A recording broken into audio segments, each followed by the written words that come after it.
চায়নাতে এই যে দেখতেছেন লাউয়ের গাছ, পাশেই ভুট্টা, তারপরে এইদিকে হইতেছে বেগুন। ছোট একটা জায়গাতে 5-6 প্রকারের শাকসবজি চাষ করে ফেলছে। আর এই হলো গ্রামের ঘর। ওইদিকে আবার মুরগি, হাঁস টাস দেখছিলাম। তো আমরা হাইটা দেখতেছি, গ্রাম এক্সপ্লোর করতেছি। আমাদের ক্যাম্পাসের কাছেই একটা লেক। এদিকে 2-3 বার আসছি, গ্রাম সবগুলো দেখা হয় না, আজকে ভিতরের দিকে যেতেছি।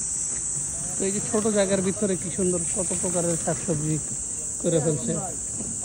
এদিকে কোনো ফলের গাছ নেই, পামের মতো লাগতেছে। না না ওইটা না, এই যে এটা এটাও কি ফল হইতে পারে? সেখানে অনেকবার জিয়ান রে লাগতো ভাই, সাথে সাথে মুখে দিয়ে যে সাথে সাথে এবার মুখে দিয়ে নিত। এই গ্রামের ভিতরে আবার এই যে দেখেন কি অবস্থা। এটা হইতেছে চায়না।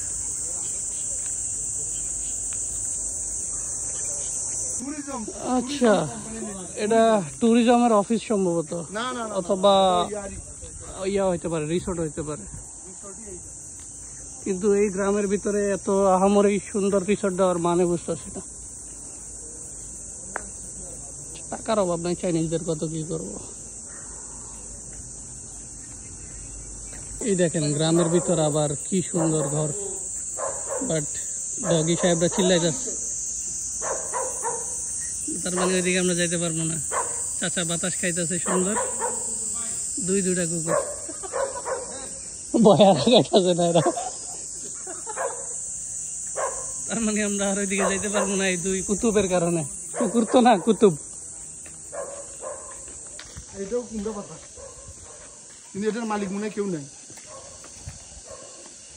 এটার মালিক মনে কেউ নাই ভাই। এই সাইডে শেষ, আমরা ব্যাক করবো আবার আমাদের আগের জায়গায়। কোথাও ছিলাম, ওইদিকে ছিল মুরগির খামার, এই জায়গায় আবার এই যে হাঁসের খামারের মতো করছে। কিন্তু ইন্টারেস্টিং হলো এটা পুরো একটা বিশাল বড় বাগানের মতো, বাগানের মতো। এটাতে তার কাটার দিয়া দিছে যাতে ওরা ঘুরা ফিরা অর্গানিক খাবার খাইতে পারে। এই যে আবার এই জায়গায় বাড়ির নিচে মুরগির, আমরা খড় না খামার বলতে, খামার তো বড় হয়, খড় বলতে সম্ভবত গ্রামে। একদম এই যে খড় করছে উপরের সাইডে, কুদাম টুদাম কিছু একটা, নিচে খড় করছে। একটু আগে এখানে প্রচুর মুরগি দেখছিলাম, মুরগিগুলা ভিতরে চলে আসে। আর ওই সাইডে হলো লেক। হ্যাঁ, আনারস। দেখ, এগুলির খবর পাইলে পোলা পাইন। দেখছ ওই জায়গায় মিস্টার খরগোশ বসে আছে একা একা, বিশাল সাইজ। ওইদিকে আবার ছোট একটা মুরগির খামানোর মতো। ওই জায়গায় লাউ শাক টাক বড়া। একটি চিমনি একটা গাড়ি। আর এই হইতেছে লেকটা। এই লেকটাতে ওরা বোট ভাড়া নিয়ে মাঝখানে যায়, গিয়া মাছ ধরে। অনেকে এখনো ধরতেছে। সুন্দর একটা লেক।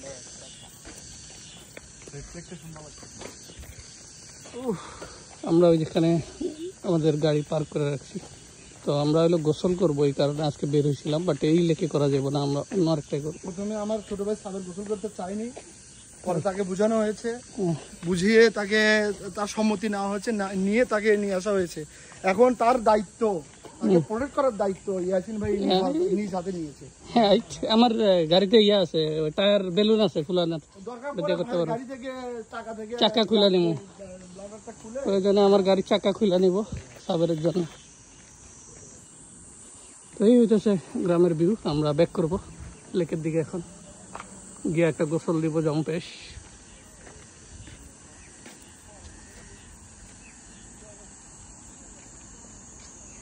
এটা হইতেছে অফিস, এখান থেকে বোট ভাড়া দেয়। আর এই বোটগুলো ইলেকট্রিক বোট, কোনো সাউন্ড টাউন্ড নাই। ইলেকট্রিক বোট এগুলো ভাড়া করে, প্যাকেজ থাকে সম্ভবত, ভাড়া করে ওই মাঝখানের দিকে বিভিন্ন দিকে যায়, বড়শি দেওয়া মাছ ধরে। বাট আজকে দেখি নাই কোনো বোট ছাড়তে, কিন্তু অনেকের মাছ ধরতে দেখছি কোনায় দাঁড়ায়।